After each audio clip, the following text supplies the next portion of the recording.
వారు అన్నారు కదా, శ్రీకృష్ణ పరమాత్ముడు కావచ్చు, మన తల్లిదండ్రులు కావచ్చు, ఏమొస్తుంది అని కాదు, ఏమి ఇయ్యాలి అనుకుంటారు. వారు కూడా ఈ సమాజానికి ఏమి ఇయ్యాలి అనుకున్నారు. భగవద్గీతను మన చేతిలో పెట్టారు. మనం చప్పట్లు కొట్టొచ్చు, చాలా గట్టిగా కొట్టొచ్చు. ఈ గీతను మనకు దూరం చేశారు. ఆటోమేటిక్గా సంస్కారము, గురువులు, గీత, ఈ మూడు దూరం అయితే ఏం దూరం అవుతుంది మనకు? క్షాత్రం. క్షాత్రం అనేది దూరమైంది మనకు. క్షాత్రం అంటే ఏంటిది? కత్తులు పట్టుకొని ముందుకొచ్చి యుద్ధాలు చేసుడు మాత్రమే కాదు, ఎదురు తిరిగి ప్రశ్నించుడు. ఆ ప్రశ్నించే తత్వం మన లోపల ఉన్నదా? బానిసత్వపు భావజాలంలో బ్రతుకుతున్నాం మనం.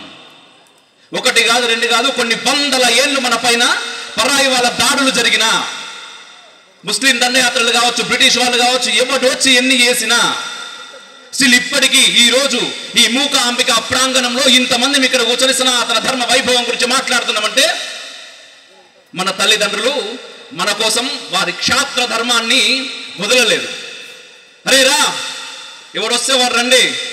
ఎందుకంటే బొట్టు పెట్టుకుంటా అంటే ఇంతమంది అన్నారు జిజియా మాతలు కాదు, జిజియా పన్నులు కట్టేటటువంటి పరిస్థితులు ఉండే. ఇప్పుడు మళ్ళీ అవి దాపురవుతున్నాయి, మనకు దాపురమవుతున్నాయి. ఇప్పుడు మళ్ళీ మనకు బొట్టు పెట్టుకుంటే జిజియా పన్ను, పిలక పెట్టుకుంటే జిజియా పన్ను, దోతి కట్టుకుంటే జిజియా పన్ను. అరే నేను ఐటీ ఇటు కాదని చెప్పేసి నువ్వు దేవాలయంలోకి పోయి హారతిచ్చి ఉన్న ఊరోళ్ళకు ప్రసాదం పెడతా అంటే చంపుడే.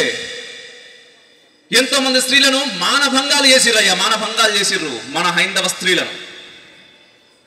కానీ ఎవ్వరు కూడా మతం మారలేదు.